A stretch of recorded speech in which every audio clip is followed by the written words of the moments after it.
abusuamu akwa abamra Ghana News TV so na megidi se uyobi a opemu asempa obewo saa mo yi mu baako na medie eye Maltese Puppies Maltese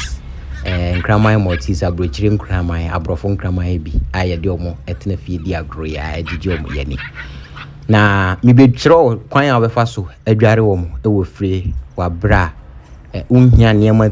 chencheren bia na se unhia shampoo bi cheze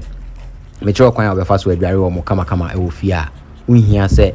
expert hands bia beba ho na ohwe ba kwa akɔhye kɔna ho na unse ono ne ho apai fitaa ena mienu ewo cage ni mu no omo so omo ho ayese kɔ se twoma no ne nyina ne se ye bi omo no mu di agro abonten a no mu ye omo ho fisa ena nsu a de be mo omo anom no so mu wia no mu dware mu ayo omo ho afɔ omo ho na efinu a ena won eye enti we mi ko dware omo no se kɔna ho no ma di kan dware no na obi bi sa sa de ntina ma isolate ye ma dware no afini omo mi dware omo no the reason is simple unse we ni ho ayefi omo mu wo cage ni ho ayefi ena we so ma dware na sa nti omo so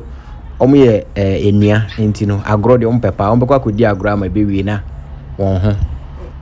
ni amadware ni ho asan ayefi anu nti na mama yi no e wa abonten no na sene omo tie no aya na awo etai de omo ntentem nti ensu aya me de dware omo no menwa ema emu ye dede ana se ehye kakra se be ya awo ene o mi wi amafa dware pawa asansuo na me de sanfro no ho de afo ne ho nyina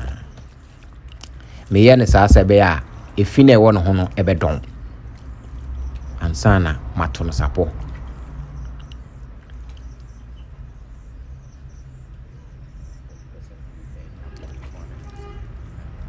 sapo a me di bedware no ye sapo a ye nipa di dware ye bi ena matwa bia momo sanso na semina na eda ho e shampoo no eno so ye nkraman shampoo a but on se me di gu nsuo mu ewo adware pa wani mu ansa na me di ato no ho ni nti amai me ye ne sansa aboa ne edikan ne ho ofi pa enti o ye so de semina ni gu ne ho direct a be wie no be sasemina no be se no kwa nti wo ye horo se ya na odi adware no ahohoro fi no afri ne ho ansa odi yenhwe form ho yese ne a form ho etia ne ho ensuo no etwam no hwese eho no ekala esesa efina na ehohoro saa no ba mra udi nsuo egu om ho to om sapo adware om na na omani nye ho om mpenti na om nso force se om beje om ho adwane to se ukita ni mu yie adware ne fa ba ko awie no masa dane ne fa eka ho no edware ho nso mesre wa ya menjire onsem bebre na omo ye moa ena omo susu anso aya na eye omo yanti no oye no boko a oso ne nan na watwitwi ne nan mrom no de sisi form no ne nan ne ho ne nchenchen ni nyina afi we ajanan eta ne to a achen eno na me try say metimi atete afi ho ama ne ho ay kama enti me disappoint so mu a na matwe ne kakra edon kakra na no atwetwe emfoso ntwene denden nya sa obetu ni mi no eba na sa so ahun se nipa wanka san kra no se so nan hu nwi twe ba ko a won se ne yate no di e wo se ode hu shem se eye wo hu nwi ne yatwe be o ya nti sa na boa no so o wo sa feelings no afi o wi a waso ni ti na watwi enchen kakra sa me pa cho enyere won sam we are no asan dane the other side no watwi ho atwi akona bodwe ase ekoni komu ni nyina kai se mesra se nani ase ho no aya na wanya abotre ho because aya na omani ase mpe no etai ebodom pem wo sanso na nasonso no nsese nsuo kom enti mesra se sa kwan no so aya no wa ya hwe yi wo se wo wade a obetimi de ahyehye na so meche ye plug se be ya nsuo nko na so mu a eno nso nya ba hwe efom ho fie wo ho ne ho a me this seminar first one na asamfo na ama ehwa ya fi ko sa no wo de hwe bia awo form on ne hwe bia ne hunsuo na fa no bonse da bi afesisi ana ne ho ya free no afi wo di seminar no ye toso mienu ebegu ne so ankasa na wo de sapona bonsuo e de adware no sa brand de ebepu ahuro puku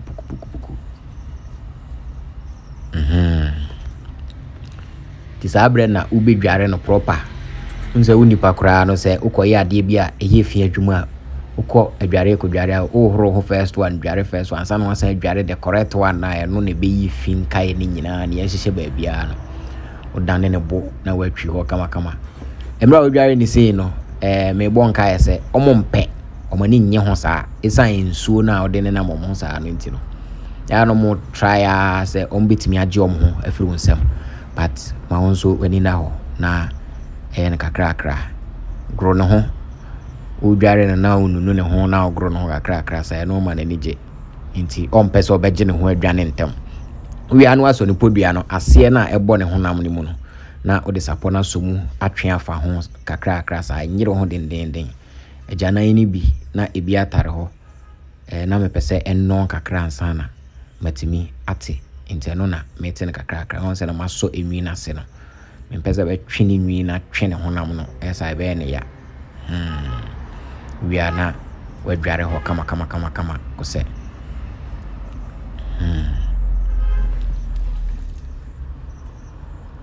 afi nani ase ho no unse me catch o se empe be ho ne edikan edware ye no ema ho ne don enta afi na don ye a me de mensa tete afi ho na ma horo ne ho ye ti we no madware ne etoso mienu no ama ne na muro mu ho no efi ho nyina no me hwese ho nyina be clean ko dwane o ko jire ho akọ wi ana ne nan no nso aka bomu na wa horo ho wi ana afi watwa ne nsuo correct ampa nsuo ne nam ne ho saa de no mani age but I no person monko wi afi so na so no ne sam nsuo ne fim se be ya nsuo nko na so ne na so ha de no nso sam nsuo ne fim na afi nani ho no ho no so wasinsam wi anu wesam ne nan ne mienu na afi ne body no eye ne nipadua na nkasa no nso no wasinsam ho de no enso saara ene ne nan ho nyina meye ne saa se be ya esa me de beto no ho na towura me de beto no ho no ema emfo ntem because efo ntem ane ho nsuo ne nkontem nti ebe ma ne ho ewo a me pesen wo no ebe chance na wo nti we me samwa wie kan tete napkin ane de bon kwada no enu bi na meme me de dware me de nti wo bisa obetimi de dware sa wo towura obetimi de dware no sanso ena wo eye tissue ya aya horo nkuko mu a ye de pepa mu no wo no bi nso a obetimi e de aye ne sara me pepa no ho de ene ni gye nko mo ni gye ho pa odwen za udi no ho agro odwen za ununu ne ho nti no nze pepa na me pepa no ho ne edi kan me pepa na nim ene na somu ho no se be ya nso nko na fe madane ne yemu a me pepa wi ana manya abotra pepa na ni ase ene ne kon ase ne nsa ne ho no nyina empepa ene de pepa ye ne se woni ni di agro no ebe mo be din ada ho ama pepa onkeka no ho kra so peso si fo mompo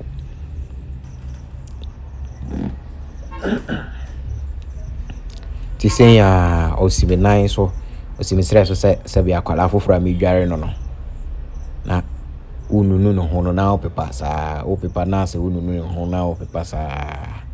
eba nsa no mani age e o mo de to be din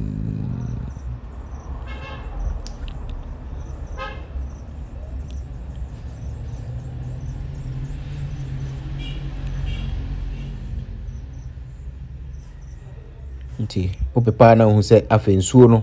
ya wo kra se hu se ne hu nwi no ye nwi nti na befo nti na wafa na wape dryer aya ye de dry ma de dry o mutri nwi ni bi na akọ na chese akọtena se de dryer no abọ ne ho saa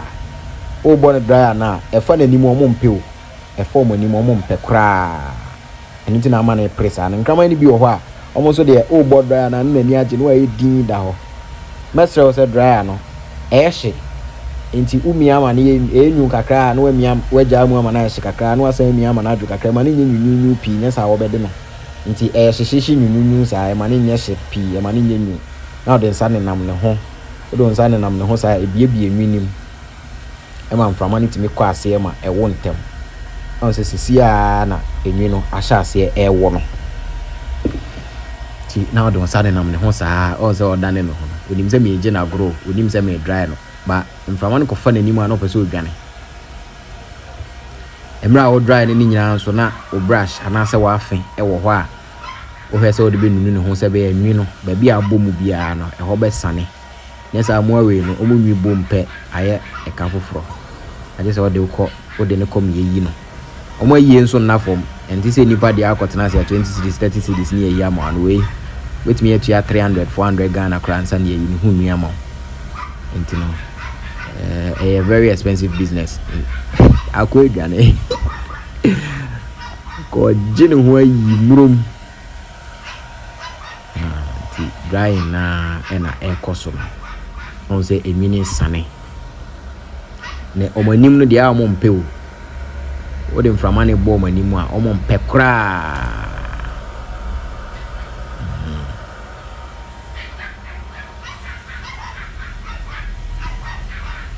enyo ono na epo no omo mo abonten no ena omo nso po no minua na ono nso pese yenware no no nso po de ni abre pa o twen na dware sanso na ne adware na wie no ne maame ne papa no mudi agro abonten ho ntina otewe nyesa bibi ye omo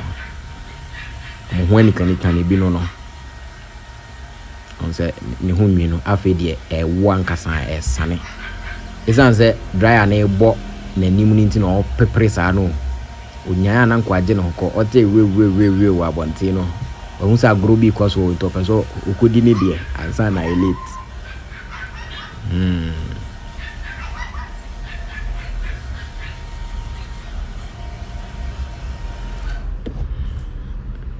omohwan we asa ne ho ye kru kakra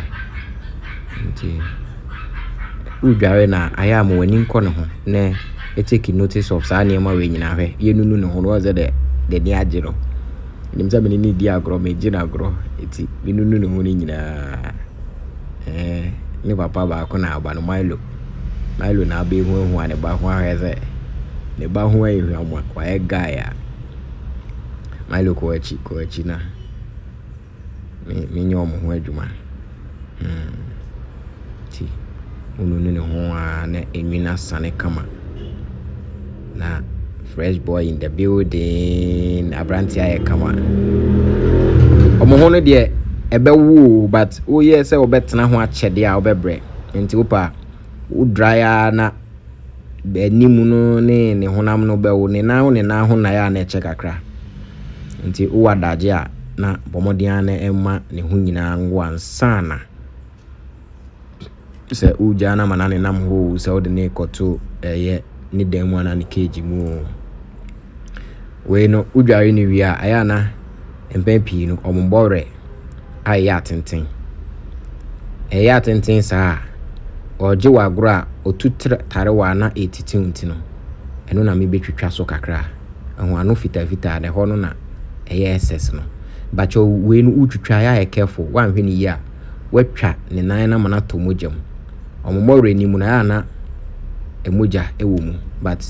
nya ebro so no hu se ho na efita nti obetumi atwa eho fita na firi ho nti kakra abotre na watwa ne nan ne anim de edi kan wa za atwa ne anim ne to so mienu no akire de nde opekra untwa nse onyomu di agora omo na anim de na na omo huri etutra etaro akire de ne de ana ense danye so nti moreno na mitwitwa no utwa nan no animu 4 ne wi a aya na nchen ho no ne nan no ketwa ba ko wo ho unse nipa nsaten enum emo anso de enum saa ti nchen ho no na watwa ho de no so ama ho ho de no kra ya chen ano no afi de krache na fresh boy a ne kala kokko no ene we enwi no ho na bomu ena metinitim sa me pese me dia afen ebe nunu mu eba no sa ya na ye omo ya wa do nsa efunifuni mu mani fe kama na fe afi odi afen no ebe nunu mu ama na fe ya wa ye ne sa nti fresh boy wadware awie fresh boy in the building I was any nimi no apaya aye fita se suchire ma no nti her brother afei na me de afei ankasa enunu nam no ama atoso kama brush ba ko ne de aye se utie fu no na ununu mu e wo ya no udi kan pa afei eso na de di kan nunu mu ama no aye kama na afei kakra ansa na de afei so no anunum sa abre ne de ensa nya wo ya biom nti sa na me ye ni ni ho no abopo kakra ase ne kuro ho na me de drogu so awu nti ama ekuro no animu waye no guso ho a eno na ama yesa onza afei de ne ho na fe pa. It's a very simple as seen in this video. Mr. was a dog lover na wa subscribe na wa share ma unua bia wo fi ama unua bi nso anya bia hwe Jennifer Ginamwa na betwam kono no kra no wa wo nti no owo miensa ono nso enche bia mede ono nso ni episode ebeba ma anya bia hwe na omo nso hu how I will be taking care of them. But this is the process. Kwan a obefa so adware onkraman wo fie wabra onkofro bia ma ne majuice ka bia wankasa nya kokuduro no netena se ne nti ona aye kama no omo maame na ewo ho no on de yi na ma ne ho nwi na atoso ne ba no nso elie nkwala mienu ne maame na ete ho no na on papa Milo na ete ho no na koko nso na eka ne ho no enti he omo de omo ho kire omo maame se ma ye ho aye fe ye ho aye kama ye omo ni aje afi na mbedware ne maame ene ne papa no mienu nyina but enya ne enko cage ni enkofa the second one no ti amienu adware aka last one enkofa omo ye medware ono nso nka enti as the process no me kire wo na we de men kasa bio memo adi achi na wahwe na nso a practice se be next time no one video crowd bit me hi Ghanaian News TV menstrual say subscribe na share ma dog lovers enso ehunu Harry ene she corner wa wo win dompi no ono ebo a mixed breed ono so me de ne de ebeba enso process na asibim.